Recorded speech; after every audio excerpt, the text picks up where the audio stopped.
Mahakama ya wilaya Kigoma imetoa hukumu ya kifungo cha maisha jela kwa watu 4 kwa kosa la kumlawiti mtoto mwenye umri wa miaka 13 ambaye ana matatizo ya afya ya akili. Septemba 2026, tarehe tofauti, kijiji cha Zashi, kata ya Kagunga, wilaya Kigoma, Uradi Rashidi Chenje mwenye umri wa miaka 28, Shaiku Juma mwenye umri wa miaka 26, Hasimu Salila mwenye umri wa miaka 19 pamoja na Bashiru Juma mwenye umri wa miaka 22 wamekuwa na tabia ya kumwingilia kinyume na maumbile kijana huyo kwa nyakati tofauti. Hukumu hiyo imetolewa Julai 10 mwaka huu 2026 na Mheshimiwa Anna Kahungu, hakimu wa mahakama ya wilaya Kigoma.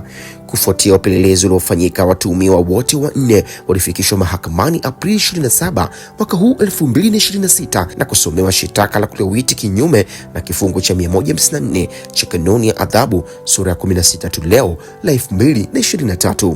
Baada ya kusikilizwa ushahidi wa pande zote mbili, mahakama iliridhika na kosa hilo na kuwatia hatiani watuhumiwa. Mbali na kifungu cha maisha, mahakama imewaamuru pia kulipia fidia ya shilingi 800,000 kwa mhanga. Washtakiwa hao wamehukumiwa adhabu hiyo ili iwe fundisho kwa wahalifu wanaojihusisha na vitendo vya ukiukaji wa sheria, maadili na ukatili dhidi ya watoto.